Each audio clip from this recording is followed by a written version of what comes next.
What's up? What's up? What's up? What's up? What's up? What's up? What's up? What's up? What's up? What's up? What's up? What's up? What's up? What's up, my steady steppers?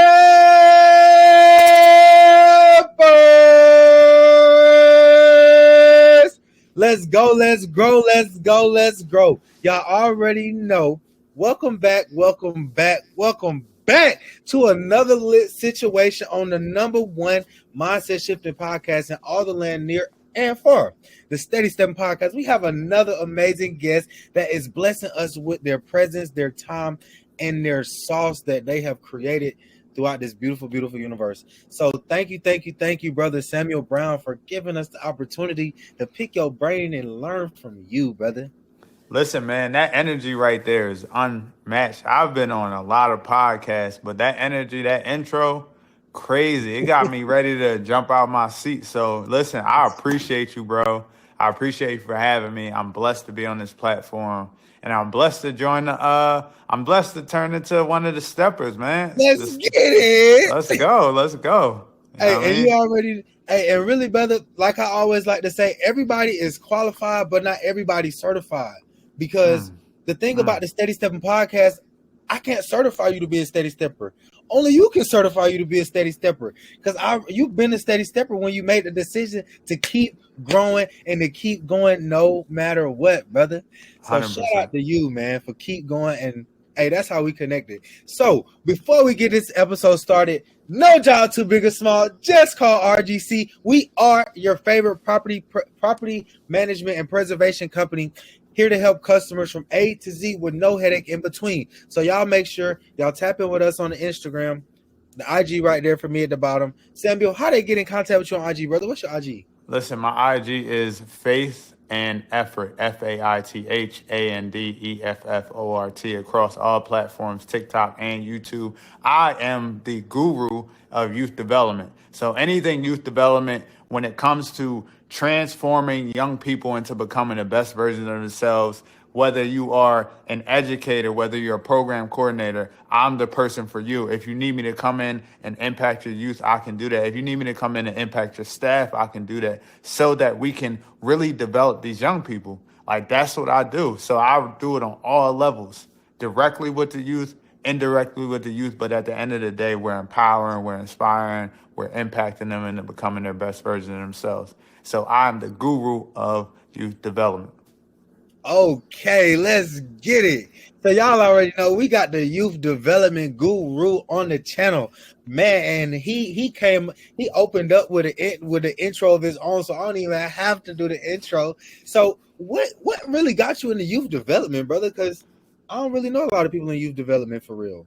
Yeah, so for me, so also just to let y'all know, I travel as a speaker and a workshop facilitator. So I'm actually heading out to Colorado in a couple of days. I just came back from a 2-day conference, and I share my story at these venues, at these places, at these conferences, at these schools. So I'm going to share a little bit of my story on why I do what I do and how I do what I do. So growing up, I was the happiest child. I loved life. I used to play freeze tag, riding bikes with my friends, doing all that, right? You know, I was a guy, freeze tag come around, I got asthma so that they don't tag me. That was me, right? Just had the best childhood growing up until the age of 9.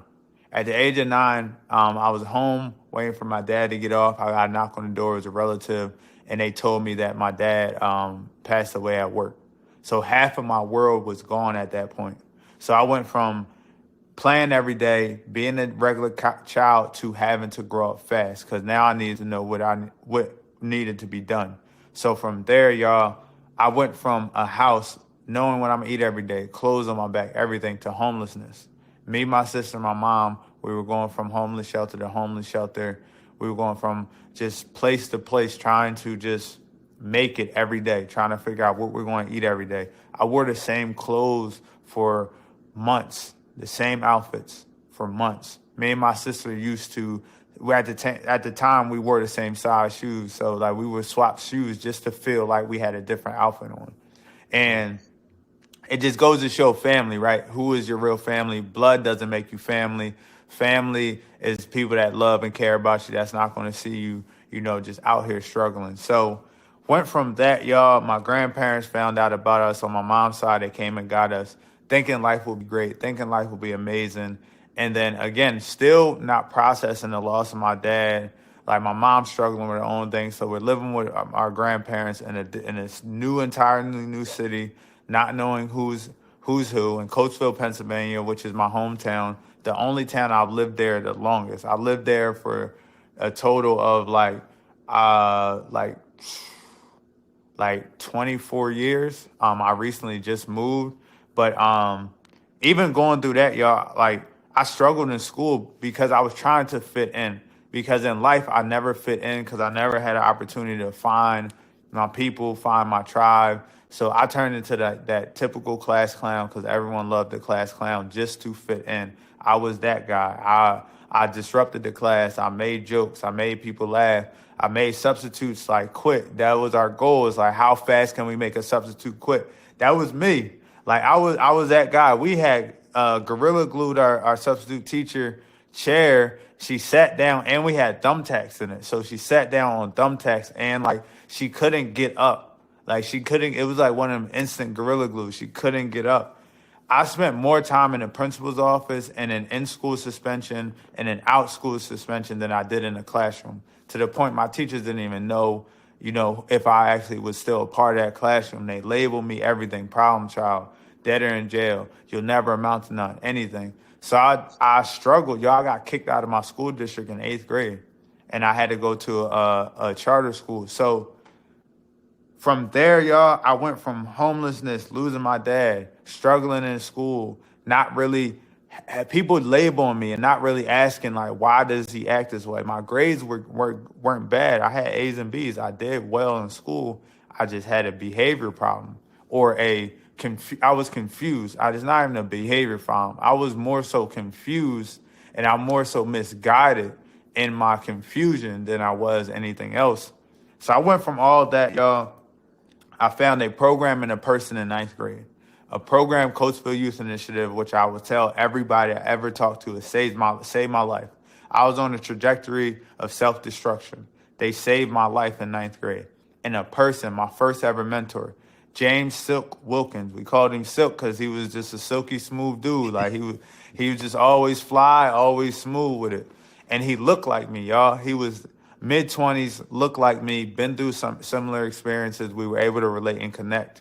And then from there, I went from all of that, being exposed to that, them not labeling me, them actually helping me rip those labels off and help me recreate my identity of my mindset, leadership, the ability to lead, and also self-confidence, to the point I got a $20,000 scholarship to Millinneal University. So went from all that homelessness, kicked out of school, losing my dad, misunderstood, labeled, everything, to college. And not only did that, like I got to my senior year, I was president of BSU. I was homecoming king, second African American on my campus to win homecoming king. I created change. I did movements. We did die-ins. We did a lot of protests. We did a lot of things on our campus that made change and impact. Senior year, 15 weeks left till I graduated. Lost my mom. My mom, she was killed in a hit and run car accident. And I'm able to talk about this now because I speak about it so much. I tell my story so much. I'm able to control and internalize my emotions right now as I'm talking about it. I'm making my story concise too. Lost my mom, 15 weeks left to graduate. I was graduating on Mother's Day. She's the only reason why I went to college. I did not want to go to school. She just said, please, you're my only child left that can potentially go to school and break these generational curses. Can you please go to school for me? And I told her, I'll walk in the lion's den for you. I'll walk through fire for you. It doesn't matter. I'll do whatever it takes. So going through that, y'all, went into deep depression, my mental went down, depression went up, like anxiety went up. Thoughts of suicidal thoughts started to creep into my mind. My personality, who I was, I didn't want to wash. I didn't want to go out. I just wanted to sit in the dark, and I was just stuck. For 2 years, I was stuck. And then after 2 years, I just remember just telling myself, I don't want to be stuck anymore. I do not want what happened to me in life and the people that I lost. I do not want to let them down. I made a promise to my mom, and 2 years later, y'all, I graduated college. I graduated college with my degree.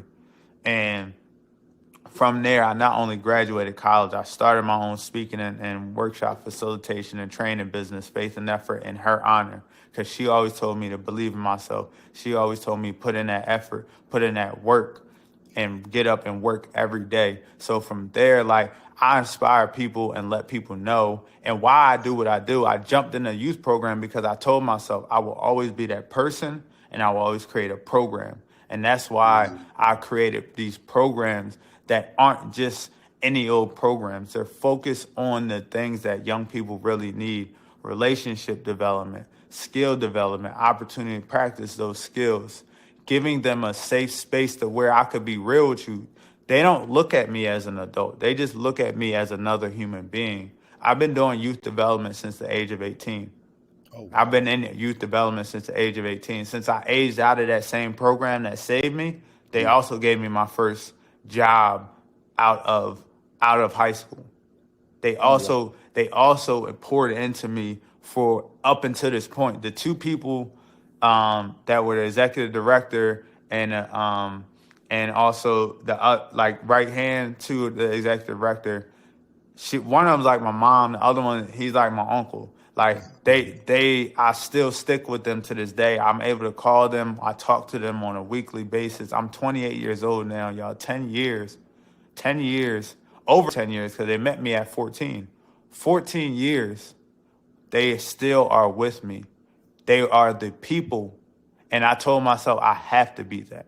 I have to, because it saved my life, and I knew that I can be that person that saves someone else's. So that's why I do what I do and that's why I consider myself the youth development guru, because I've not only had 10 years of it, I understand young people and how to develop them, because most people look at young people as either, if you're an issue, if you're a problem, your life is over, you're done.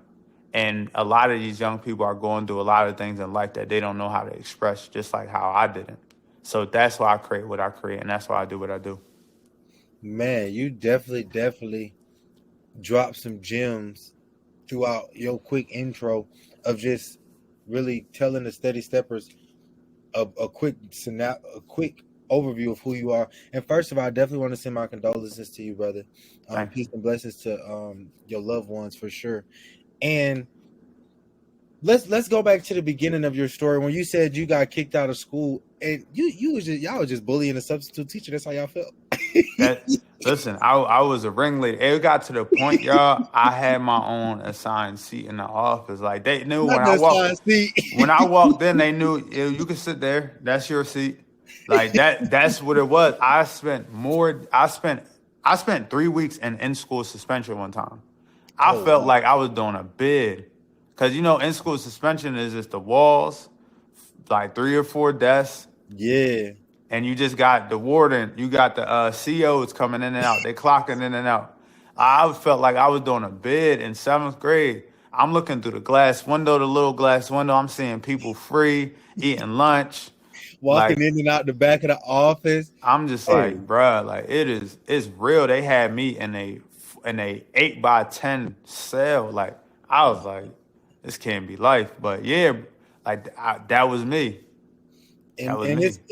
It's interesting that you spoke of that, because I was the same way. I didn't have that much in school suspension because I would just skip class, bro. Like, and I really, really, really am thankful for you taking that initiative to go into and dealing with these youths, because a lot of the teachers now, they're aging out, and I don't feel like they have that patience that's needed for the newer youth, because our youth, we got a whole lot different mindset, perspective, and some of our focus levels are not as broad as they used to be, because all the technology and stuff is so many different things just snapping. So it's like your brain be bouncing everywhere. So they definitely have to be creative at keeping the attention and figuring out what it is they really need, because this school stuff they be teaching in school is like it's really boring. is So is is outdated. Like, to be honest, it's like, so one thing I do in my programs is I teach through activities, because most of the time young people already know these things, like what it takes to be a leader, what it takes to have effective communication. You just got to bring it out of them. It's like getting their mind started, like getting their mind revved up through an activity, and now we're debriefing that activity, and now we're jumping into the lesson. Like, versus just like, it's like I always tell a lot of teachers, a lot of educators, they talk to their students instead of teaching them. They regurgitate, read chapter 10, page 5, read that out loud. All right, what is the answer to this question? Versus like how to make it more practical, how to make it more real so that it actually resonates with them and they remember things. They remember the feeling of what they just learned. oh wow. So when you were when you said you got into the what's the name of that program you were saying you joined again? Coatesville Youth Initiative. So Coatesville Youth Initiative, was that a program that you sought after, or did they come and find you? So it's funny, my grandma told me at 14, you know, they old school, grandparents old school. She said, boy, you getting a job. She said, somebody gave me this paper, boy, you getting a job. You 14, you getting a job. And I'm like, Grandma, I'm 14 years old. She said, I was like, I just want to play this summer. She said, no, you're getting a job. And I just remember like going into that program, like the program, it did pay you, but it also taught you life skills, leadership development skills. It taught you to love and appreciate your community, to give back to your community. It poured into you in a different way. But like, I would just focus on, oh, I get paid. All right, bet. And honestly, at first, I wasn't feeling the program. Like, I wasn't. Like, at first, I listen. I've always been a good worker. Listen. You give me a task, I'm gonna get it done. If I say I'm gonna do something, I'm gonna do it. Them Thursday and Friday development days where we were just all together and we were like doing like had people coming to speak and different things like that. I was still a clown. Like I was still like in the back making jokes, still laughing, still throwing stuff at people, messing with people. And they didn't like say, you're kicked out, you're over. No, they just they worked with me and they figured out what was going on. Cause my grandma told them the same story that they told the school. The only difference is they actually cared enough and was like, this young man, like, he never had a time to process like the losing of his dad or being uprooted and living in a city he's not familiar with. Versus my school, it was just another story. Like that's all they were thinking about, is another story. So they work with me. Like I got better. That first year I thought I wasn't going to be able to come back just because of my behavior. And they let me back in the program that second year. And that second year, I started to understand, because it's environment, right? I was in an environment where I saw how other people maneuvered and reacted and interacted with each other. And I started to do the same. I started to mimic that. Versus like in school, like when I would do dumb stuff, like I'm just mimicking what people are like telling me, yo, this is what we need to do. This is how to kind of act. So I was just hanging around the wrong crowd, and I was just around a different group of people that was just on a different wave. So from there, it's like that second year, I stopped. Like I was still my personality, but I knew when to turn it on and off now. Okay. Before I didn't know how to turn the class clown, the goofiness on and off. I'm still goofy, 28 years old, but I know how to turn it on and off. Facts. And it's interesting that you spoke about that, because I was gonna say once you did enter the program, what was that moment that you truly had that mindset shift? Like, okay, it's time for me to create this new Samuel Brown. Like, what was that moment that it really hit you? Was it like, were you in like a session, or like were you just were you at the crib? Like, what was that moment, and what were some of your thoughts that kind of went through your mind? Like, yeah, so for me, that moment, so at the end of every summer, they have a graduation where they invite the host sites where we worked at. So as a youth, we worked at the different community serving organizations in the city or neighboring like communities, right? So we work at day camps, we work at hospitals, we work at these different places that serve the community. So at graduation, it was 40 youth. It was 40 of us. It was our host sites where we worked at the different places, and it was also like funders, family, people coming out. So it was a good couple hundred people, and they used to let like the youth like have roles like they would read their reflections of for the years. They would announce like the awards, and I signed up for MC. I was like, that'd be cool. Like I signed up for MC, and it was three of us. It was so I was somebody was supposed to do the first, middle, and last half of the show because it was like a 2 or 3 hour event. The Okay. two people didn't have the graduation requirements to graduate, so it was just me. And they came to me was like, listen, like we still want like because they didn't deny people if they wanted to do a role. Because Yeah. they knew I had the personality, like I could talk to people. I didn't have any issues at my host site. I just didn't know how to turn it on and off. So that Yeah. first year they came to me straight up was like, yo, this is what happened. Are you comfortable with doing the whole thing? I was like, yeah, I'll do it. Like, and they was like, listen, just like that, the cartoon show or the Apollo, if you Yeah. start going off script, because we had a script, they're going to grab the cane and yank me off the stage. They're going to cut my mic. So, man, when I say like, and I think that also was a reason why like I love to just talk in front of people and like have conversations is because like, man, when it just felt so natural. I got up there, I ad-libbed some jokes. Like I used to, like we were running late. I was like, we're getting started in a couple minutes, y'all. Just please enjoy the ambiance of the room. The lighting is perfect. We got those lights imported. Enjoy your water. It's fresh from the Atlantic Ocean. Like 14 years old, I'm just ad-libbing, bro. I'm just ad-libbing. I'm going through the script. I'm doing what I need to do. And then afterwards, they're like, yo, you did an amazing job. Thank you.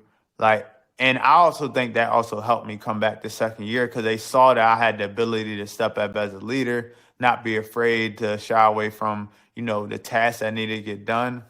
And that moment, like the one thing I really started to feel was like, I enjoyed the program. By the end of those 8 weeks, like people think 8 weeks isn't a long time, but by the end of those 8 weeks, like I was a whole different person. I no longer, I went into my 10th grade year, like not being a class clown, not getting in trouble. Like I locked in on my work. Like I started to just focus on growing and developing. And even after the summertime, they still had us, do fall program and winter program. And they had a youth council that I joined. And I just stayed involved, again, that environment.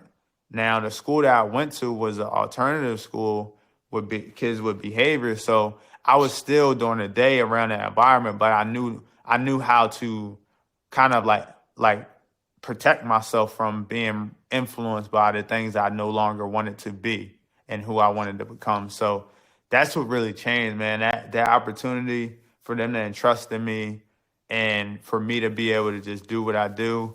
And the people that I met, the friends that I made over that summer, like we all just locked in and stayed connected. Even to this day, like I got friends from 14 years old that we still stay connected and still stay locked in with each other. Oh, that's lit. Cause and you were speaking. You've been speaking about environment a couple times as we've been talking, and I've been really truly learning the value of environment. What have what? Because you said something that was interesting that you learned how to control the environment or control how you react in that environment. So when you noticed that the environment was kind of pulling you back to that rowdy side, what is a way that you would, or what is a tactic that you use personally that was able to allow you to regroup and like remember, like, okay, we not on it no more.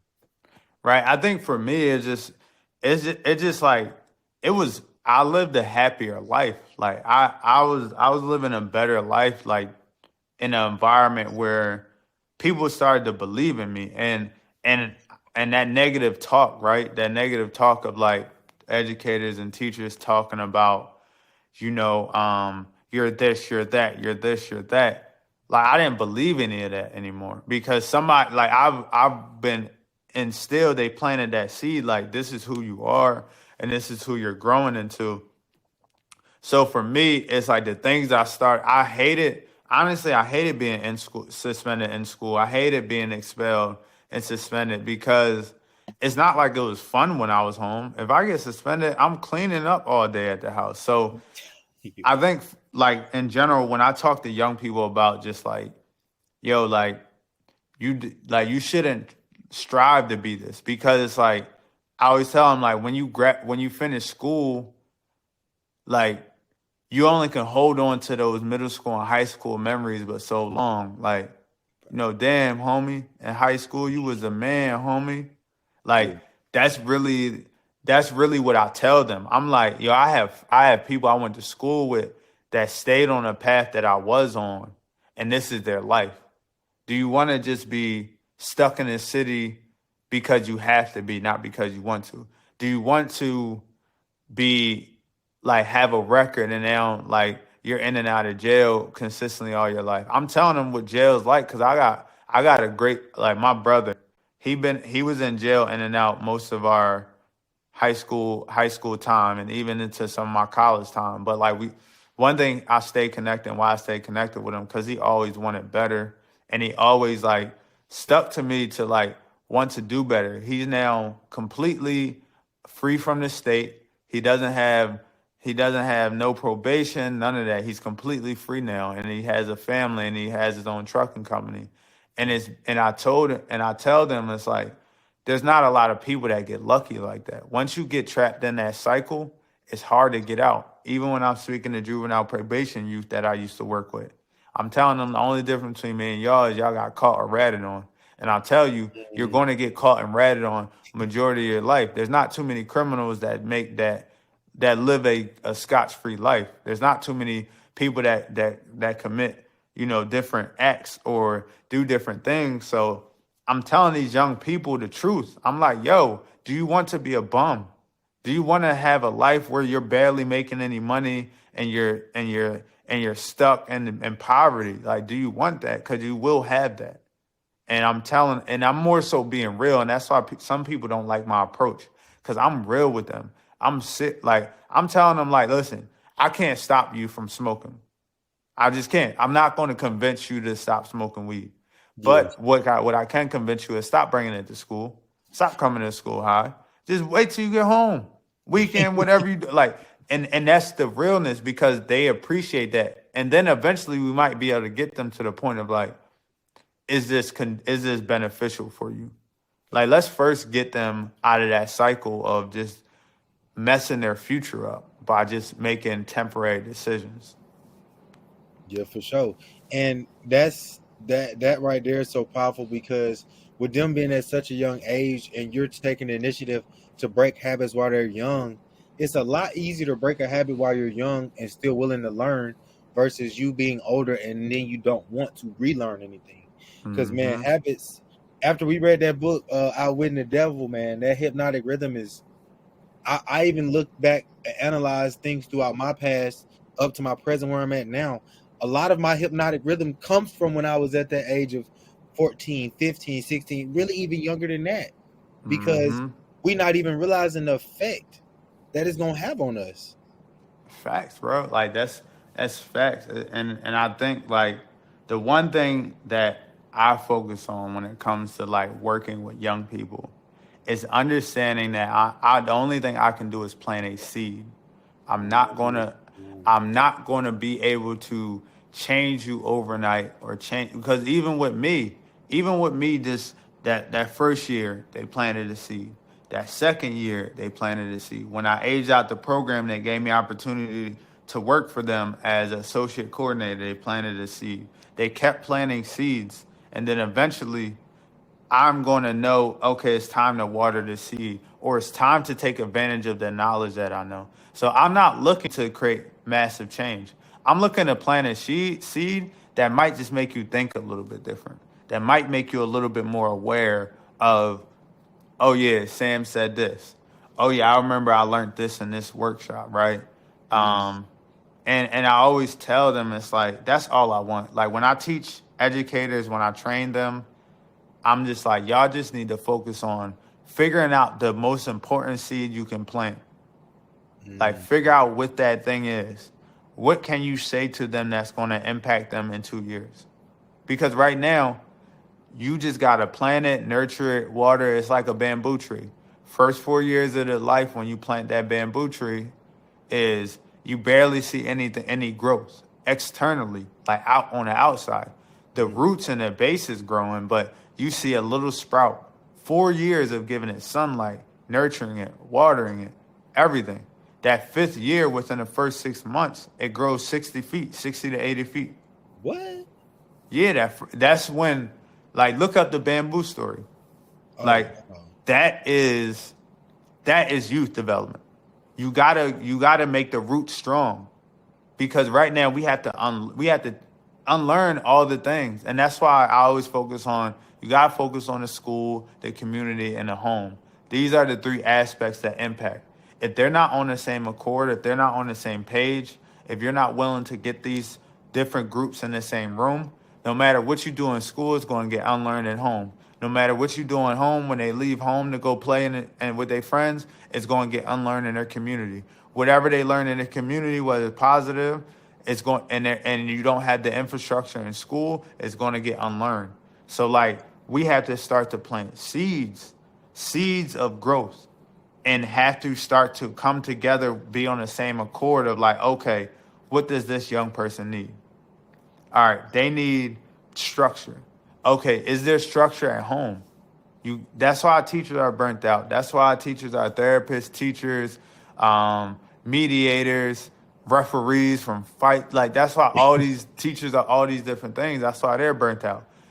Parents, like, they're either working too much, or they don't have enough time, or they just think that their child is a problem. They're trying to put them on everyone else. And I'm not saying it's just on the parents. It's on these 3 areas: schools, communities, homes. These 3 areas got to be on the same point.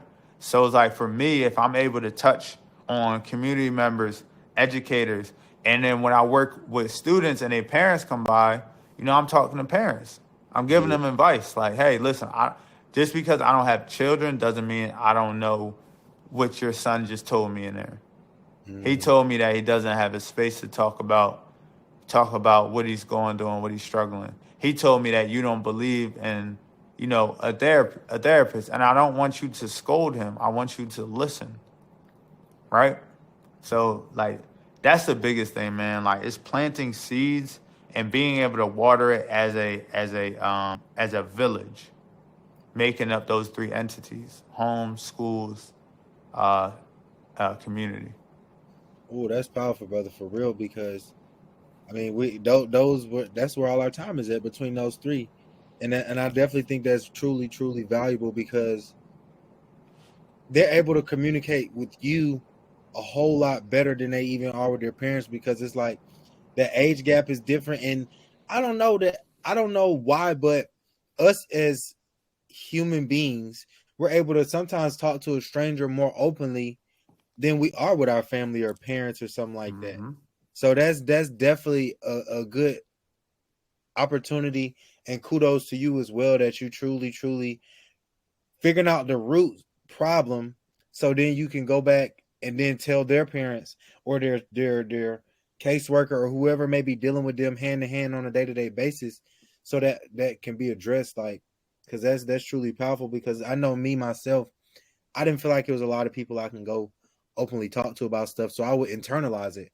And as I'm an older gentleman, I'm seeing that effect of things that I did internalize versus me being able to go be open with somebody else. Or even like me and you having a conversation, like we could be bros and we have a conversation about something that I'm not at ease with, could have definitely helped me instead of internalizing it. So that's definitely a big advantage.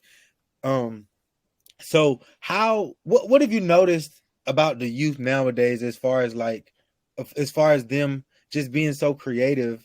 Because I know they creative. Like, what have you noticed about that? So for me, like, the main thing that I notice is that, and the things that I hate that I see too often, is that youth have great ideas, and youth have they know a lot. They know a lot. And I think them being a youth, adults automatically think you don't know enough. You haven't had enough life experience to be able to teach me something outside of technology, right?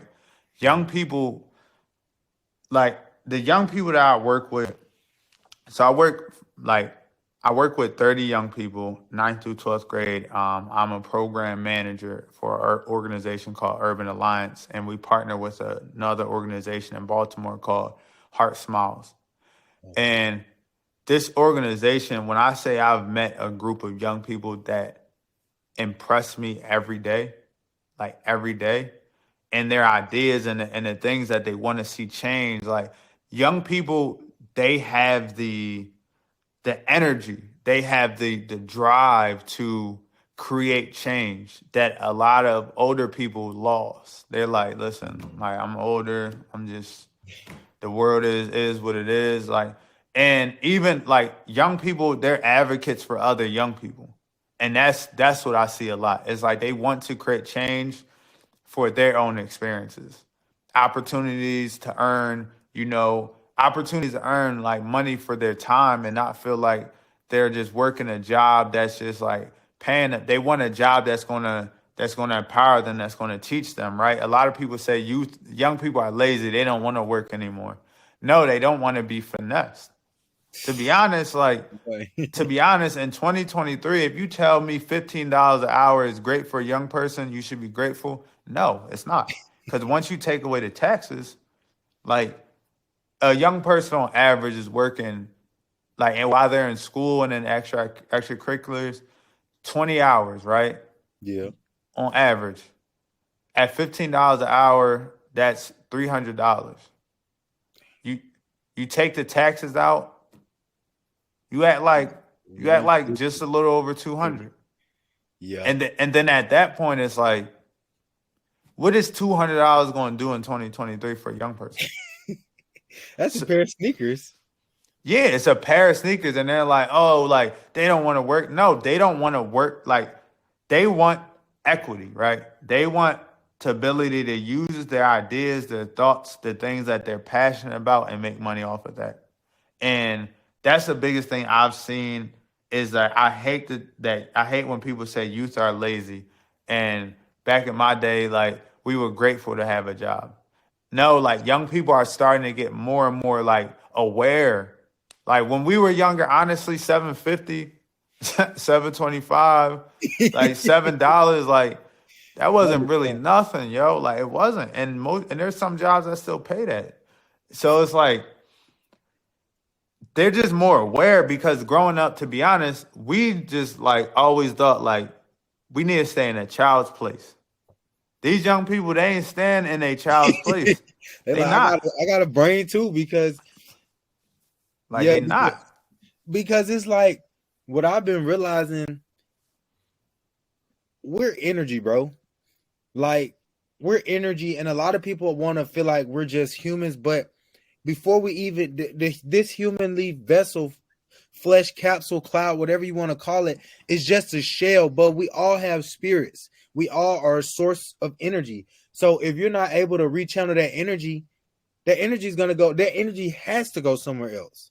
Mm-hmm. So if you as the banks to direct the flow of that energy don't even know what that energy likes to do or aren't willing to ask the energy, then it's like you're going to try to push them where you want them to go. Then you're going to be upset like, oh man, they're not listening. They're not doing this. But it's like, it's not about you. You're older. So you as a facilitator, as a mentor are supposed to bring the best out of them. Yeah, it's not about them. Most adults make decisions on youth without having a youth voice at the table. And I hate that. It's like if you are going to make a decision, if you're going to create a program, you're going to develop something, ask young people. All my programs that I've created, I've asked young people, I have said, what would you need? I'm working on 2 books. One book, I literally took a poll of all my young people I work. I was like, what are the biggest things you feel like you need to learn before you graduate high school and go into your next stages of life? I'm not thinking about what do they need. I'm not creating a book based off of what they need. The programs I'm not creating based off of. I'm creating based on what they are struggling with, what they have expressed. Because, like, to be honest, like, I believe that people need to stop treating young people as if they don't know anything, as if they're youth. And like their title is like, you're a youth, you're under this age. So whatever I say is good for you. I know best. But do you really know best? What qualifies you to know best? There isn't a test to become a parent. There isn't a real test Blueprint. to blueprint to become someone that is in a position to tell a young person what they know best. How can you tell somebody what they should be doing, or what's best for them, when it's like it's not you. Like, it's not you. Versus asking them and helping guiding them, it's like, okay, what is going on? What do you need from me? How can I support? Well, I need this, this, and this. Okay, let's break that down. Let me guide you through it. Versus like me saying like, oh, you need a job, or oh, you need to be more grateful or respectful, or this, that, and the third. But it's like, but when they open their mouth and like, well, the reason why I was disrespectful to the teacher was because of X, Y, and Z. Now let's break down like, hey, listen, you don't, just because someone's disrespectful to you doesn't mean you have to be disrespectful to them, because how someone treats you should not be a reflection of your character.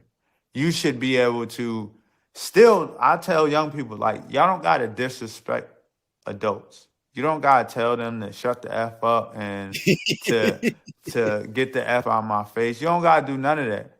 But you can check them. You can be like, yo, listen, I don't like how you're talking to me because you're making me feel like this. Like, I don't like how you're talking to me because this is how I'm receiving it. So now you're still checking them in a way where it's like, if they don't receive it at that point, then you gave it everything you got. You didn't come out of character. You didn't get frustrated or none of that. Because at that point, you can't get in trouble for telling someone that in the nicest way, you gonna watch how you talk to me.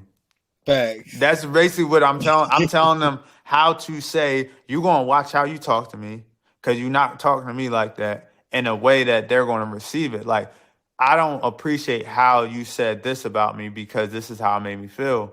And I don't think most young people would receive it well.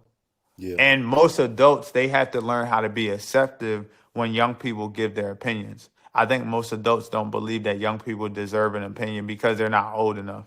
Like, what is the criteria to have an opinion in this world outside of a brain and feelings and emotions? I was gonna say, because if you got that, you got every right to an opinion. Like, even my 5-year-old son in there, like, he has every right to an opinion just as me, because what I constantly teach them as young brown men, we have to think, bro. We have to think and truly be able to think through the situation that we're in, because if we don't think, somebody gonna think for us, bro. Mm-hmm. And that's what I think a lot of adults don't respect, that youth are willing to think, but they're like you were saying earlier, they feeling like, oh, you're not of age, but they're going to have another perspective, and they might have a better solution than you because they have another perspective. Mm-hmm. And that's okay. Adults aren't humble enough to be like, yo, they know more than me. And they 10 years younger than me. There's young people that teach me stuff every day, and I'm open to it. Like, I'm open to it because I understand, like, you're able to see it from a different lens. Like, you're able to address it from a different lens. And again, it's hard. It's hard for adults to be like, young people are this, young people are that. But it's like, are you mimicking those behaviors? Oh, you need to be truthful. Oh, you need to not. You need to take accountability. That's the worst, right? The worst thing I hear is like, young people don't take enough accountability. I'm looking at them like, how much accountability do you take at work? How much accountability do you take when you at home and you were wrong? Like, what I mean? I got beat before for stuff that I didn't even do. And it wasn't an apology. It wasn't like, yo, my bad. Like, it wasn't like I messed up. It was just like, Nothing. Radio silence, right? Right. They just go to the next topic like that didn't even happen. Yeah. Like it didn't Bro. even happen. And it's like that's what happens all the time. It's like when adults are wrong, they also will try to lie and cover it up. I see that work every day. Like adults aren't willing to be like, yo, I messed up. Yeah. So that's one thing. Like I always tell young people, I've messed up paying young people. Like I forgot to approve someone's time, and I'll tell them straight up, like, yo, I messed up. I'll take responsibility. I've resolved the issue, Yeah. and I'm okay with that because one, accountability makes sure I don't do it twice. I don't mess up too many times on people's pay. Like, but versus like I could tell them like, oh, something happened on the system. It was like I don't know what happened, or you might have put your information in wrong, because then that's not taking accountability. But we expect our young people to do all these different things that we're not practicing on a daily. Yeah, and I definitely, and what I've been noticing, you as their leader, you're setting the standard on how you want them to act because you're acting in that way. You get what I'm saying? Because now they're like, okay, Sam is admitting that he's not perfect and he made a mistake. So then that puts me in the perspective as a young person, like, if he can do it and I'm looking up to him, I know I could do it. You get what I'm saying? So most definitely, like, it was something I was listening to, and they said every great empire or corporation falls because of their leadership, not the people that are in it, because the leader is the head, so the leader's gonna guide everybody else. And I think sometimes a lot of people don't understand or overstand the fact of we are all leaders to somebody. Anytime you were speaking to somebody, even answering a question, they are seeking leadership from that question. Like 100%. that, and that's, go ahead, brother. My bad. Nah, that's 100%. Like, everybody has the ability to lead, and that's one thing. Like, I actually did a workshop, and that's one of my staple workshops. You're a leader, you just don't know it yet. Ooh, let's get into that one though. Like, you're a leader, you just don't know it yet. So I take them through any workshop that I do, I simplify a process just because it needs to be digestible. One thing, if you're in youth development, the reason why young people aren't absorbing what you're teaching is you're not making it digestible. So in order to make it digestible, I simplify it. So I take them through a process. So whether you're middle school or high school, so I tell my story on how I felt like bad as a leader. I tell my story, President BSU. My first week as president, we have an event, and it's like a 30-on-30 fight at our event. What? Like, from that point on, it's downhill. I had board members having meetings behind my back. I had board members going to our advisors saying that I was doing all these different things. We had issues with our organization and the police. It was a whole bunch of stuff. We had issues of people hating each other on the board. Like, it was resignation, everything. So I failed completely.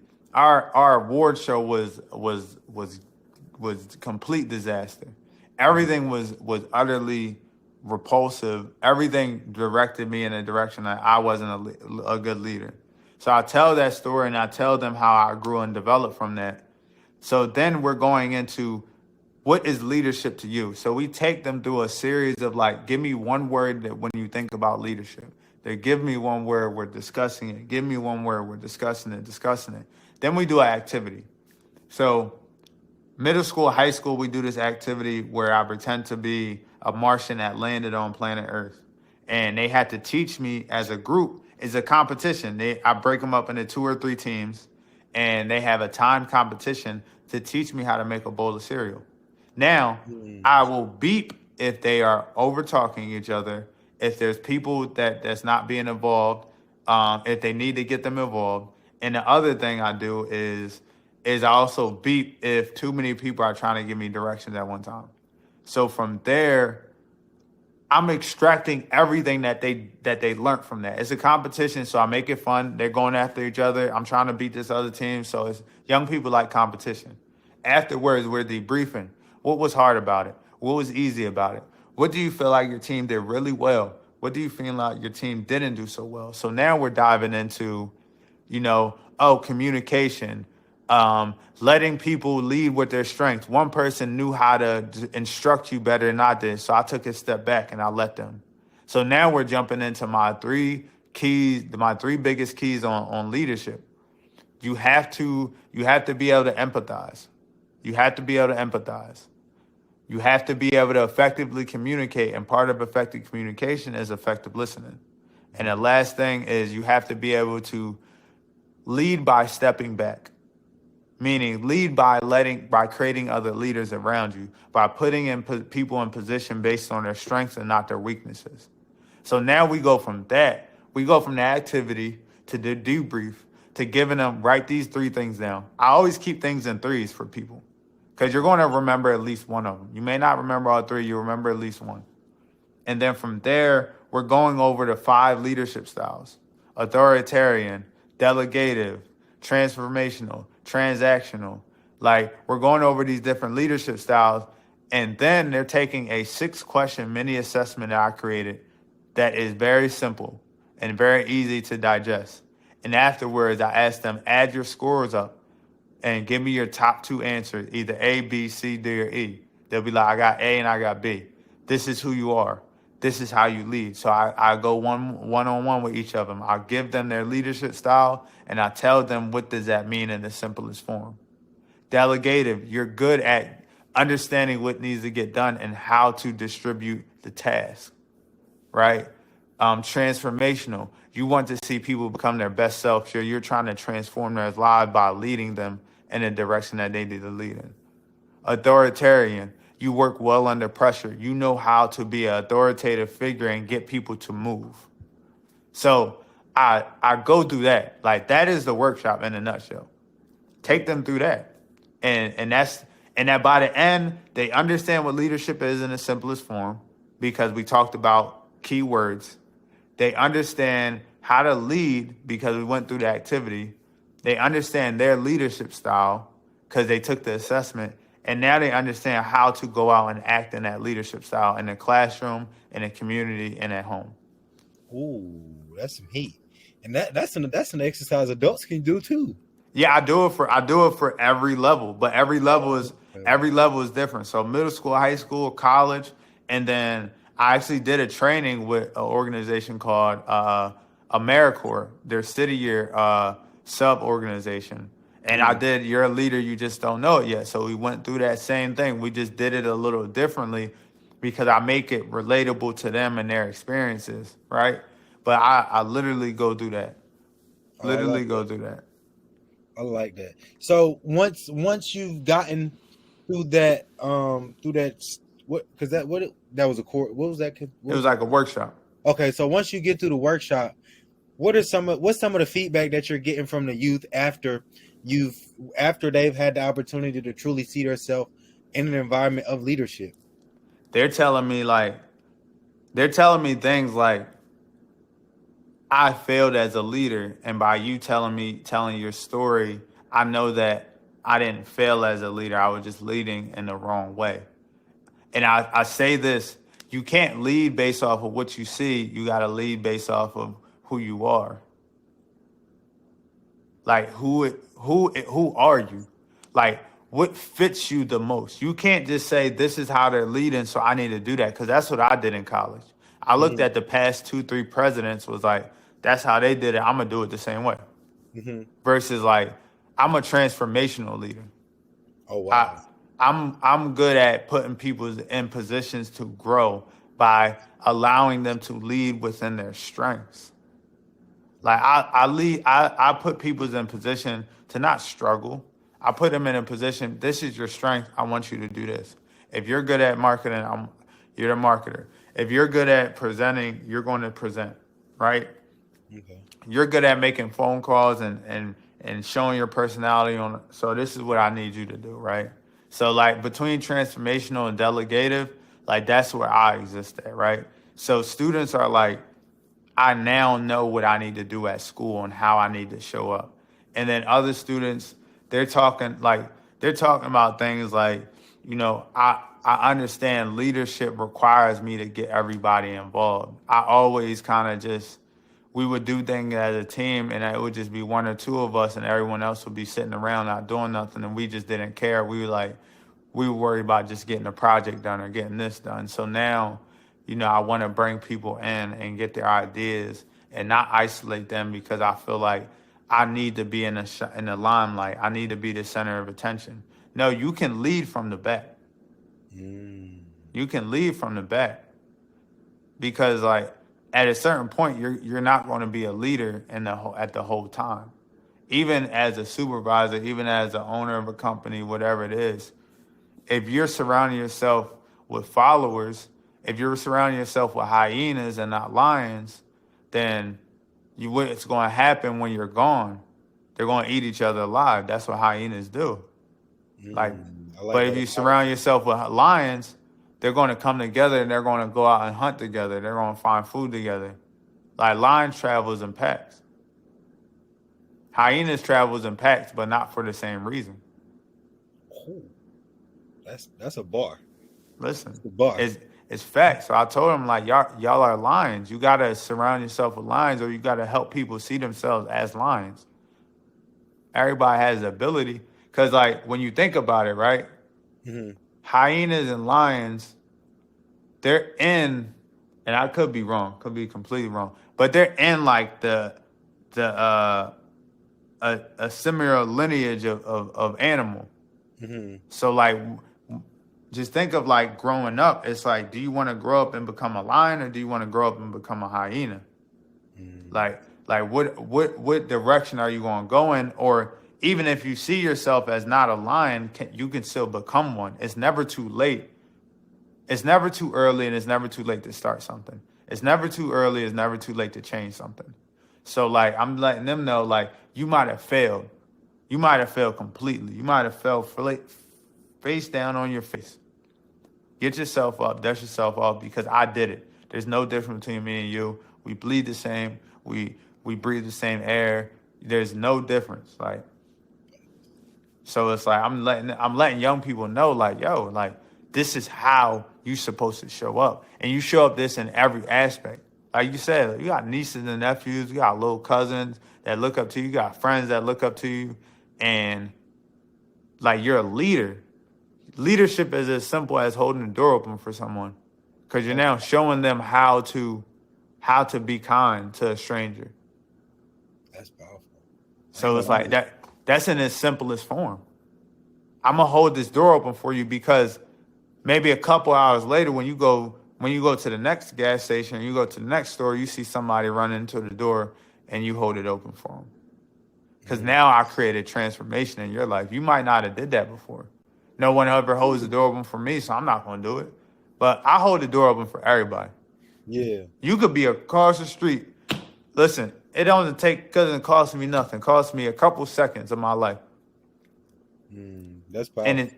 That's what I tell them. It's like, leadership is as simple as holding the door open for somebody. And they don't think that. They just think leadership is titles. Like, leadership is captain, supervisor. Like, I gotta be at this certain point. No, you can lead at every level.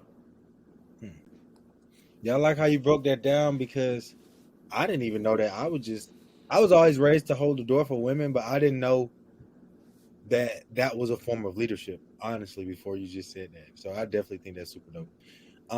So when you were in the creative phase of these programs, what was your biggest, I guess, what was your biggest inspiration to make it all digestible? And what are some things, because I see you got a lot of books back there. Were you pulling different sources from books, or like what was your mindset going into creating these different workshops for the youth? Yeah, so to be honest, like 95% of the books ain't mine. They my girl's book. Okay. Like, I got about 8 to 10 books on that bookshelf. And as you can see, it's a lot of books, right? Yeah. I got about 8 to 10. I'm working my way up there, right? I just started really reading last year. But to answer your question, my biggest like inspiration and how I created it, how I did, I really took my experiences, right? I took my experiences from working, took my experiences from being a youth, took my experiences from mentoring young people, and I took that and I looked at ways of like what am I expert in? Over my years, like what am I expert in? What can I speak on the most? Leadership development, personal development, mindset.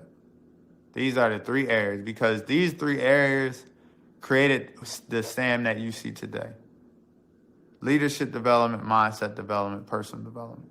So from there, it's like, all right, how do I now expand this into programs that can touch on these different things?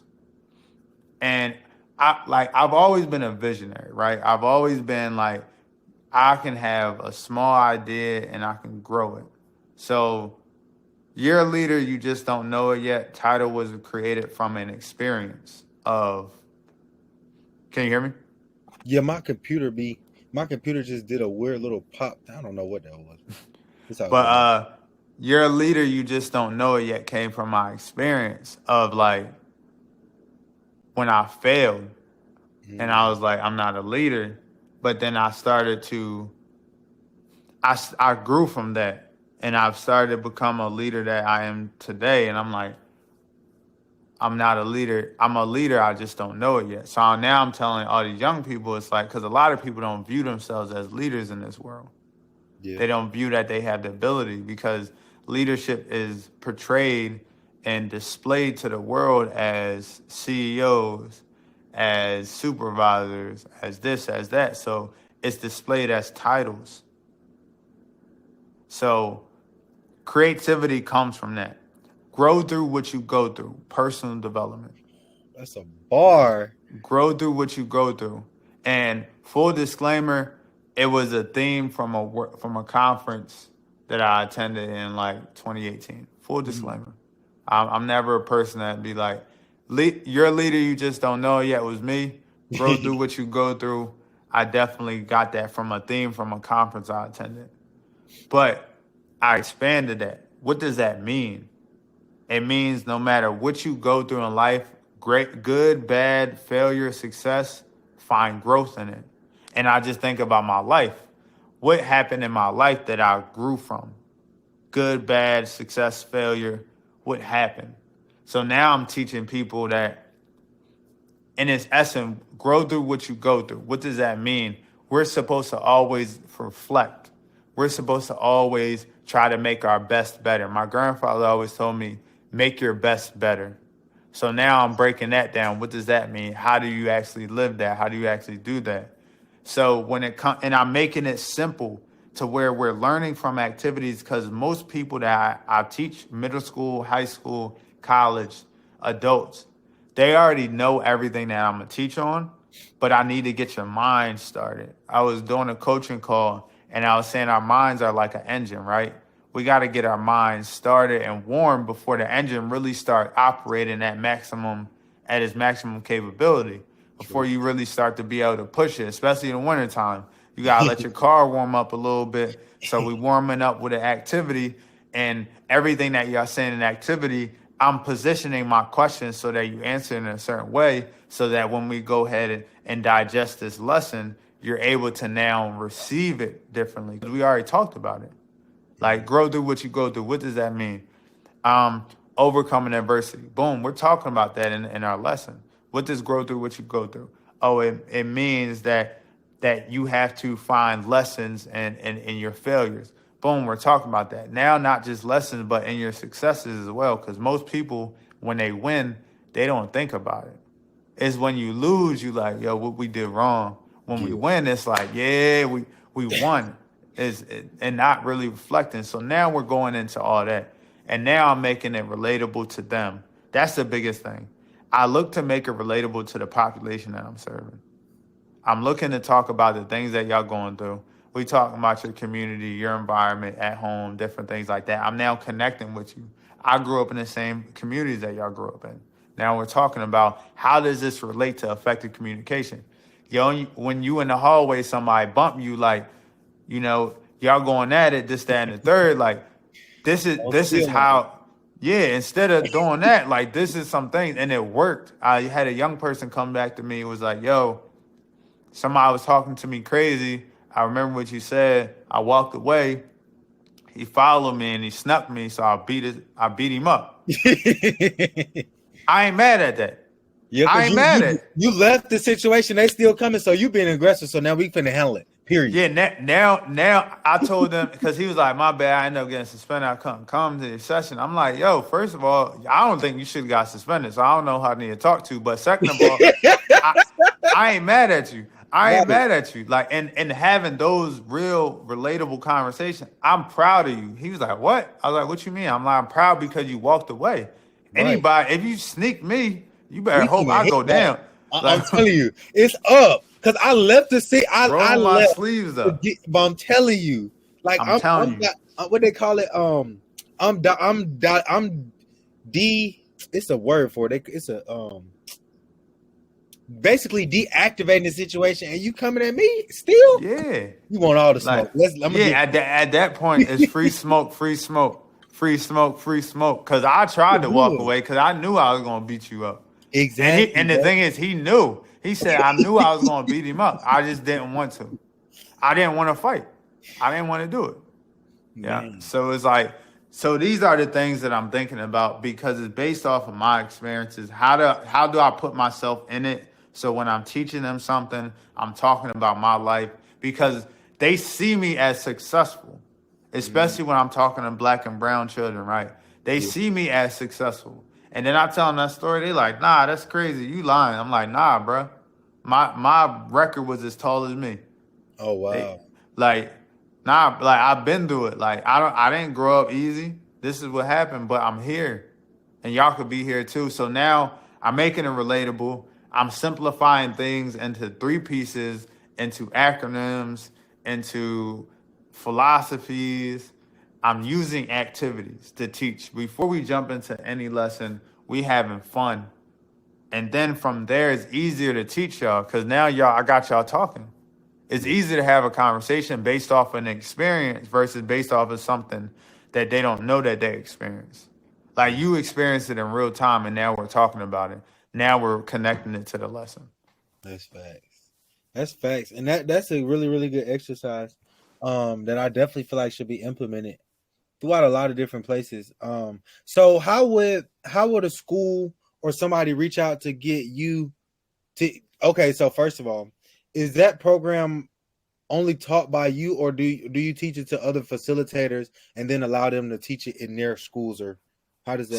So what I do is I teach individuals and I teach schools. So I do trainings and / coaching. So right now I have 2 coaching clients that I'm helping them develop their own program. Because I create framework. Like I understand how to make a framework, and you can implement this framework and this process into anything that you do. When I go into schools and I train educators, I teach them with this method called the 5 levels of relationship.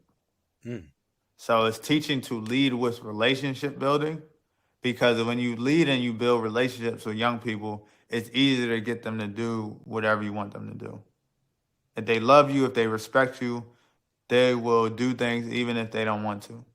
Yeah. They will help control their friends, like, yo, chill out, chill out, chill out. They will self like monitor each other, right? Mm-hmm. All these different things I'm teaching because a lot of these teachers are like, and educators are like, my students are rowdy, they don't listen. It's because you come in there as a teacher, not a human being.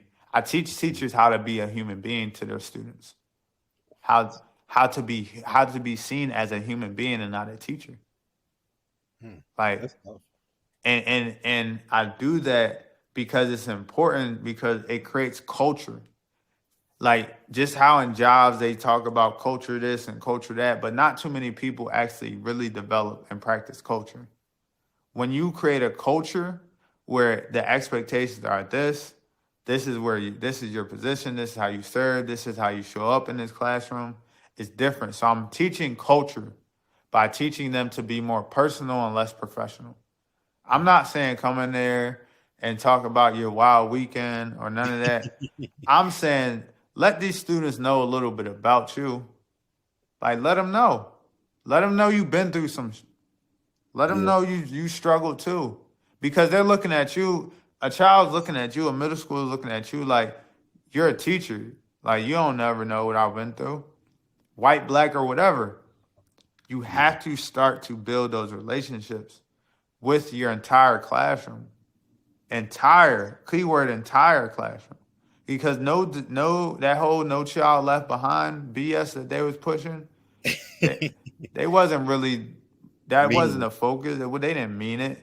Like you had to have a no child left behind. Everybody in my classroom is getting this love. Everybody in my classroom is getting this attention. No matter if you're good or bad or quote unquote bad, right? yeah. You don't know why they're acting the way they're acting. It's because maybe it's something going on at home. Maybe they don't have the structure at home. So they need a safe space. Are you going to be that safe space? Are you going to be that person? Right? And I think all educators, part of their job is to be that person. It's to be a safe space. Mm. Because and I'm not saying it's all on educators, because a lot of people probably listening to me are like, oh, like it's the parents too. It is. It's the parents, it's the community, it's the schools. But you still have to play a part. I don't care. Like you still have to play your part. You can't just be, if you're in the educating field, you can't be sick and tired of being an educator, or get out, move out the way. Yeah. And that's how I truly feel. And I had these real conversations, because as much as it's hard, if you build that relationship, no matter what's going on in the outside world, when I get there, I'm a different person. I can be myself, who I want to be. Because that's how it was for me. Chaos was happening outside of the Coachable Youth Initiative. But when I walked through them doors, it was just, I didn't want to leave. Make your students not want to leave. That's powerful. So I do that, man. And as far as I still do I still do my own program, my 8-week program. So I'll come in, work with give me the most troubled children, give me the ones that have the lowest attendance rate, highest behavioral rate, put them in my classroom, put them in my session, because I want them. Yeah. So I can show you that things are different for them. Most definitely, because those are the ones that have sometimes been written off already, but those are the ones that usually be the most energetic, the smartest students. They just don't know how to rechannel that energy. 100%. For sure. And when you able to rechannel that energy, man, they be done built a new rocket ship. They taking off, yo. And that's what it was for me. I took off. 10th grade, I took off. For 5 years straight, I was struggling, and all it took was 8 weeks. Dang, 8 weeks corrected it, and it made you the great being you are right now. Fact, and I haven't stopped. Like it's like 5 years. It took 8 weeks to undo that. Now I still had to grow after that, but it took 8 weeks to change my trajectory. That's all I'm trying to do. I'm just trying to change the trajectory. I don't want you to become this other person. It's planting the seed of trajectory. You are changing the trajectory of the seed of where you're growing at. You can either grow into chaos and negativity, into a life of unfulfillment, or you can grow into life fulfillment, life of dreams. That's why I had this dreamers never die. Like I'm telling young people, like chase your dreams, because most dreams that people say are unrealistic. Why is it unrealistic when people are doing it every day? We need to shift our language. Hello. It's not unrealistic, but you need to have your actions match the level. Certain dreams require more. That's all. So I'm now teaching young people, if you wanna do X, Y, and Z, you wanna go to the league, you wanna be a chef for the president, you wanna become the president, you wanna run for governor, you wanna create something that's amazing. Yes, but it's gonna require you to, are you willing to do these 10 things for 10 years straight? If you are, you'll make it. If not, we need to change your dreams. Versus like, that dream is unrealistic. That whole, like, as much as like, I promote to be who you want. If you want to go to the league and they say only X amount of people make it to the league, you need to pick a backup plan. Like, no, you just need to understand what it takes to get to the league. You got to get up before you go to school and go run them hills or go hit that court. If you want it, you got to do it. You can't do normal things. Like if you chase dreams, you can't be normal. No, you don't have no room for that. You can't, or you're not going to reach it. So And it's like, it's go crazy, ahead. bro. Nah, you go ahead. And I think it's really interesting that that you are a youth development guru, because I had the opportunity of connecting with a young fella through my property management business. I'm helping a business partner of mine facilitate a brick. It's called a memorial momentum piece. So you know how they got the brick columns that are at the front of business complexes and stuff. Mm-hmm. So I found a brick mason to do it, and he's a younger guy. He's 20 years old, and he's looking for leadership in the field of construction where I'm at. And I was like, when we was just talking and chopping it up, I was like, Destine, how you gonna attempt to be a leader and you ain't made it to the multi-million-dollar figure yet? But I said, hold up. Don't even say that negative doubt to yourself, because there's still a part of your story right now that can help that young man.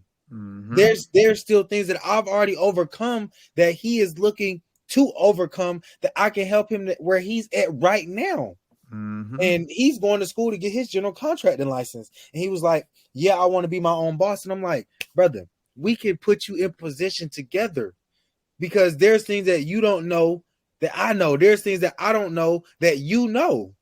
You get what I'm saying? So like you were saying, everybody can be a leader. That was so full circle for me when you said that, because at first I had that somewhat low vibrational language, not feeling like I could really guide and help him. But after I thought about it, and after we continued to talk and I just began to pour into him, he was like, bro, you know some stuff. And I was like, brother, this is only the surface. Like I'm digging deeper now. Like I'm going deeper, because I'm realizing that the true power and the potential that we have with this, which is our tongue and our mouth, have so much life in it. Like everybody has a story. Everybody has a way that they can lead somebody, even if it ain't helping them get to $1 million. If you can help them get over a hurdle of an emotion, you led them over that emotion. So now they are better. Facts. That's like, all facts, bro. Like, you speaking facts. Like, that is 100% facts. Like, we don't have to reach a certain level to then reach back and pull out our hand. Because you might be on level 10 and someone is on level 1. Yeah. You know level 2 through 9. Thanks. So, like, you don't have to be on level 30 to then, like, start. That's the one thing I tell people is, like, I may not be a multimillionaire. I may not have the infrastructure that someone has, but I can still coach people. Like, and it was that confidence of, like, having these conversations with my 2 clients, and they're like, yo, I need you. And it's like, wait, what? For real? Like, I don't even feel like I'm really doing nothing yet. I just said, like, what was on my heart. And you talking about, and then when I started speaking, I had to realize, like, that's why I switched my name in January when David was like, yo, you need to lean into one thing on a morning meetup. It was just like, bruh, you 28. You've been doing youth development even before 18. Like, I was at 16, I was like a team leader, and I was leading, and we had like small groups of, like, our, the first year service corps members that we were leading, because we were second year members. So it's like, bro, like, you've been doing this for a long time. You've been tapped in for a long time. Like, and I'm like, dang. And when people start talking to me and comparing me to other great leaders and speakers and coaches, they're like, I'm like, yo, like, you telling me that's how you view my gems I just dropped you? I'm like, okay. Like, so that's when I started to understand, like, I might be only on level 10 and they're on level 1, but I could teach them 1 through 9. And by the time they get to level 9 with me, I'm on level 20. Thanks. And then now, the cycle continues. So I think even for you, it's like, you got it, bro. You already know. Like, especially when they're expressing to you that, yo, I need what you just gave me. That gem that you just gave me, I need that. Networking, you just gave me mindset. That like just the concept of steady stepping. Keep on, keeping on. You know what I'm saying? Like left foot, right foot, left foot, right foot, left foot, right foot, until you get to those goals. So it's like, I really think like, we all have the ability to lead, man. I think it just comes down to, or I don't think, I know it comes down to mindset. I know it comes down to opportunities to show up as a leader, and understanding your identity as a leader. It's like those three things, man. You get that down pat, you'll start to lead more effectively. I lead to transform people. I know, like, I want to help you become the best version of yourself, and that's how I lead. Yeah, and I feel like that's a lot of that's a lot of the advantage that I have too, because I'm big on transformation, because I'm a big visionary, and for a while I was just like, why can't I get these visions out of my mind to bring them into a reality? Because we know that's when you go into a daydream, that's you going into another dimension while in this lifetime. So when you have a dream, it's meant for you to bring it into the reality, but you have to do the proper steps. Like you were saying before, you can't be regular when you got these big old dreams. Mm-hmm. You get what I'm saying? You want to be in the league, like Kobe was saying, and he was at practice before everybody got there, and when everybody left. Mm-hmm. You get what I'm saying? He was practicing when his family sleep. When sometimes when everybody else hanging out at the parties on the weekends, you might have to study. So you when it's time to submit the work, your work already done, so you can still be in the lab working on your craft. Like, and I'm learning the beautiful part about having somebody that you get to have as a mentee. They give you a new spark, because I know for me, I had kind of got comfortable in building my business at the rate I was at. You get what I'm saying? Like, I wasn't like skyrocket building it, but I was doing that slow momentum build. But when I linked up with Bryant, and we was topping it up, and he was like, yeah, bro, you really gave me some good gems and stuff. I'm like, oh, I got me some new young energy with me too. Like, I'm about to pick it back up, because I was building my momentum up, but now he's behind me as a caboose, pushing me with his fresh energy. And I know you can relate to with all these youth and these good ideas. It builds that momentum.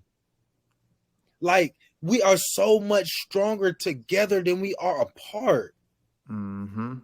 Like, like for real, like what you doing right now, Sam, like you changed the trajectory of so many youth's lives, that you got the next presidents coming out of your programs. You got the next new freaking CEOs, the new next billion-dollar corporation owners coming out of the programs, because you planted seeds.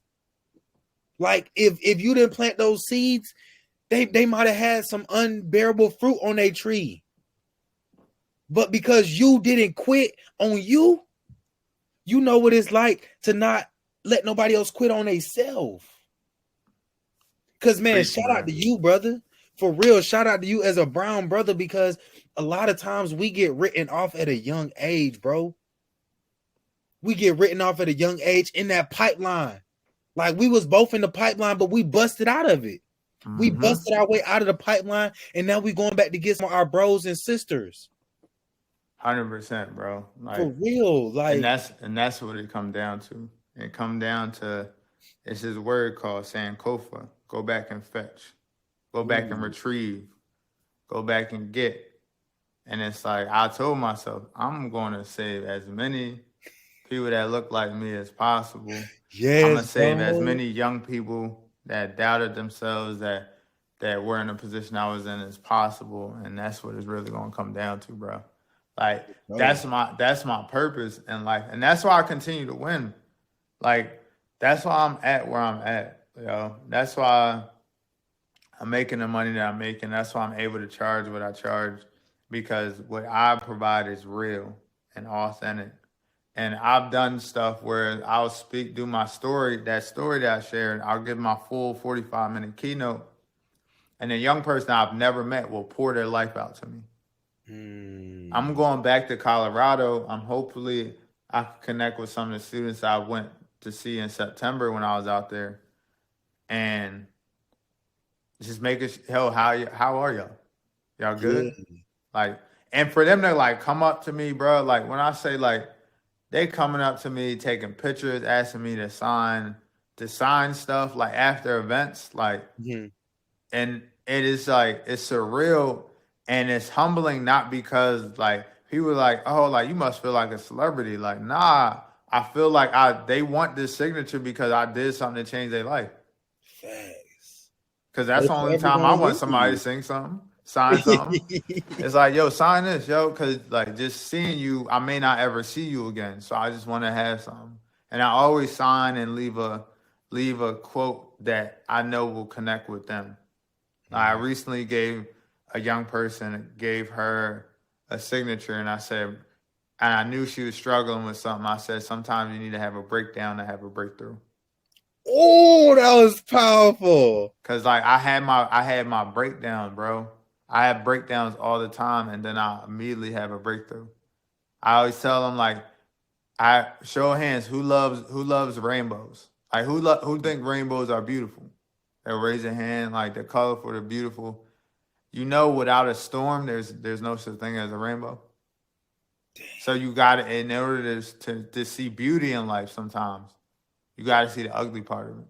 You got to see the part that's destruction. You got to, sometimes part of your life might get destroyed just so that you can see a different aspect and be appreciative of what life actually has to offer. That's powerful, bro. And that's like, powerful, Sam. Hey, but I need to see it on one of these events now, brother. You spit like that. I need to get in the mix. But listen, I'm traveling a lot to some cities, man. What city you in? I'm in Atlanta. Oh, I'm actually coming to Atlanta March 20th. That week of March 20th, I believe, because I'm speaking to one of my mentees. She's an intern at a group, so I'm showing love speaking there, and I'm connecting with some brothers at Morehouse to speak to their mentorship group. So I'm gonna be down there for the live tape, and I'm gonna have to tell Dave, like, make sure you're not out of town that week. Yeah. But yeah, we could definitely connect when I'm out of Atlanta. Oh, we definitely got to connect, bro, because I just I've been on a journey, on a really, really deep spiritual journey, man. And I was on Craigslist the other day just looking for some different work for my property management company, and I saw opportunity for a nonprofit is like doing different work in the community, because I've always, since a young kid, like just loved to serve people in the community and stuff. And I'm like, that really just makes me happy. Like, money is cool, but I don't care about money so much to the fact of I'm always just money. I know I'm gonna get what I need regardless, bro.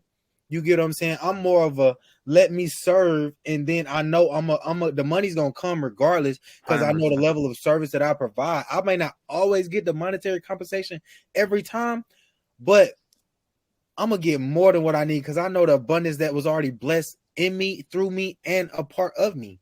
You get what I'm saying? So I definitely put in something for that, because I'm just like, man, I need to find more ways to truly serve people even more than I already have. Like, because I've had people that have poured into me so much, like, and even us having this podcast right now, bro, like, you poured into me like you don't even really understand right now. Like, you really open up some things in my perspective on the leadership that I provide and how I can be even a better leader than what I was. So man, thank you to you again, bro, for real. Like, listen, I appreciate the opportunity to be on this platform, because what this does for me, it keeps me grounded, it keeps me humble, and it keeps me focused on my why and why I do it. Anytime I'm able to speak about it, anytime I'm able to talk about it, you got me excited to like go and really knock this out the park when I go to Colorado on Tuesday.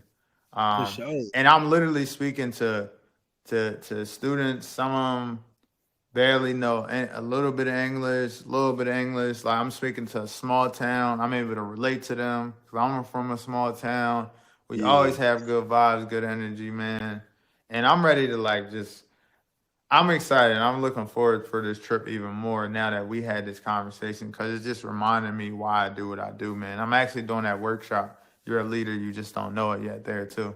that thing hard, bro. That Listen, even the title even like what? It gets you like, facts. oh, I want to hear this now. Let's get Fact. it. Listen, bro. So yeah, man. I'm grateful, bro. I'm grateful for this conversation. Grateful for you, man. I love your energy. Your energy is unmatched. Like I told you, it's needed more of your energy is needed in this world. So like, keep doing what you're doing, bro. You got a mentee now. Having a mentee is amazing. Man, It's I'm amazing. excited. It's the best feeling, especially seeing them grow into who they're supposed to be is amazing even more. So trust and believe. Like I'm with you on that one, man. Most definitely. And let them know one more time, Sam, how they can tap in with you, connect with you, because I know it's some schools, it's some teachers, it's some educators, and it's some counties that need your services. So how can they get in contact with you to make sure that we can serve these youth and help them be the best versions of themselves that they could truly be, brother? Yeah, for sure. So directly, my email is Sam Brown BROWN at faithandeffort.org. FAITHANDEFFORT.org. I'm also on my social medias, Faith and Effort, one word, FAITHANDEFFORT. Y'all can directly message me on there. You can email me. And also my website is www.faithandeffort.org. Again, FAITHANDEFFORT. And you can reach out to me. We can set up a session to talk, figure out what's going on, figure out how I can impact, inspire, and equip your young people, equip your staff. And yeah, man, I'm just grateful. I'm grateful to be here. Like I always say, it's another beautiful day to be alive, another beautiful day to inspire, another beautiful day outside. So, Hey, and man, shout out to each and every one of y'all that continue to come back and tap in with us on the Steady Stepping Podcast because we truly, truly love y'all. We appreciate y'all. And we wouldn't have no show if it wasn't for you all in the audience coming back, letting us know how these interviews and these podcasts are really transforming your lives and helping you become the next best version of you because each one teach one will allow us to reach one. And I learned that from my older generation, which is my grandpa and a lot of the older cats that I've always been around. So make sure y'all go chop it up with Sam and let him know y'all from the Steady Stepping Podcast so he can know that he is truly, truly reaching out his trees to provide so much value to so many more people. And y'all remember, hey, just continue to grow, continue to glow, and be the best version of yourself because somebody need what you already have. And I can't wait to see y'all in the next episode. Peace and blessings. We'll be back with another one when we get back.